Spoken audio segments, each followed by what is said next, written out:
What's good everybody, this is Rohit and welcome to our channel Trillion Talks. In this video, I'll be discussing everything we need to know about GDP. Post that, we'll also understand what inflation and the recession mean. Trust me, it's not going to be a lecture kind of video, it definitely is going to be fun. You step out of home to run a few errands. On the way, you find a 500 rupee note lying on the ground. You pick it up and put it in your pocket, thinking you will donate it to a local charity. But you give in to temptation as soon as you cross the local bookshop and buy your favorite bookseller using the same 500 rupee note. The bookseller is an alcoholic and uses this money to buy his stock of alcohol for that day. Now, the liquor shop owner takes this 500 rupee note and walks across to the local cinema and buys the ticket for the latest movie. He also buys some atrociously priced popcorn and a soft drink.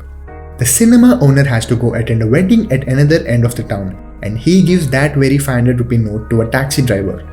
So what has happened here? The movement of the initial 500 rupee note has made everyone better off. The initial 500 has been spent 4 times and has generated 2000 rupees worth of economic activity. In that sense, the first 500 rupee contributed 2000 rupees to the Indian GDP.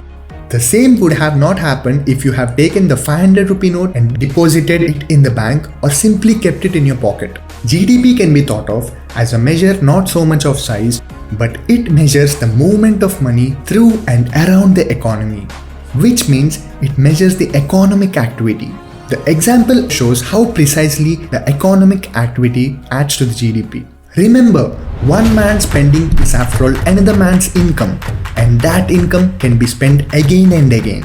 So the cycle is supposed to work and add to the economic activity, and which in turn adds to the GDP.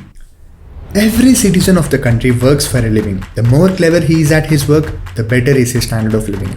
If you only know how to collect fruits and berries from the forest and maybe hunt animals, you're at the mercy of your skills for a living. If you also learn how to farm, you can lead a better life. You can take days off and be assured of a comfortable winter if you have a farm produce stocked up in your barn. If you could design and build a robot that can take your herd of cattle to different areas to graze so that the grass can grow back, you have an excellent and highly productive way to indulge in animal husbandry. All the wealth you gain due to your skills and ingenuity adds value to your wealth. GDP is the sum of this value addition by each and every citizen of a country over a period of time.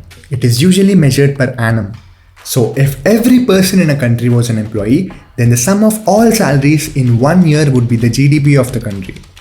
People may be making a living by whatever means like working, gambling, stealing, borrowing. Let's not bother about any of that. They have money in their pockets and they go to markets to buy goods and services. So the GDP can be measured as the gross value of products and services sold or bought in the market. That is why GDP is named as Gross Domestic Product.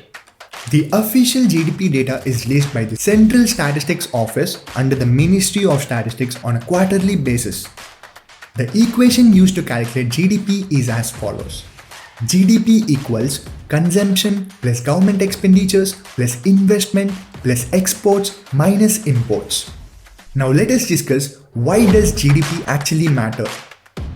When GDP declines for 2 consecutive quarters or more, by definition the economy is in a recession. Meanwhile, when the GDP grows too quickly, then the fears of inflation arise. So what does a recession or an inflation mean? Let us suppose if your dad gives you 1 rupee and tell you to give your friend a treat.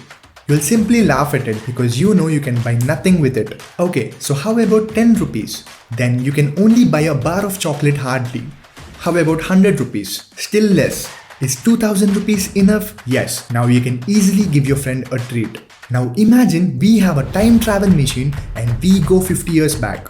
Now your dad gives you the same 1 rupee and asks you to give your friend a treat. Is it possible now? Well, very much yes. You can probably take him to a 5-course meal. Now imagine we travel 50 years ahead from now and he gives you 2000 rupee note. It won't worth much, isn't it? Did you observe that over the years, rupee has become less valued? It is due to inflation. Inflation is a state where things become costly, or in other words, the currency loses its value. If you are paying a rent of 10,000 rupees a month, and from next year you're asked to pay 11,000 a month, it will increase your expenses by 1,000 every month. Similarly, inflation increases your expenses for petrol, shopping malls, utility bills, and a lot many more. Hope you understood what inflation is. What is recession? It is a state when the overall growth of the economy goes negative in 2 consecutive quarters. Of course, nobody wants negative growth. But why? If growth becomes negative, it means we are not making profits. It means we can't employ people. Then those people can't spend money. They can't pay their EMIs and any other bills. And there will be no flow of money and people will go starving. Isn't it bad? Yes, it is. Last recession the world has ever seen was in 2008. By the way, did you ever think, why can't the government just spend more and more money to get the economy out of recession?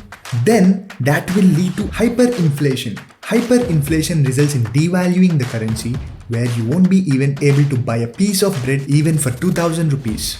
That's what has happened in Zimbabwe. The currency became so undervalued that the government of Zimbabwe had to introduce a $100 trillion note. At the time of independence, the GDP of India is only 2.76 lakh crore rupees. And in 2020, it is $3.2 trillion. With that being said, we are the 5th largest economy in the world. Until the next time, thank you, peace.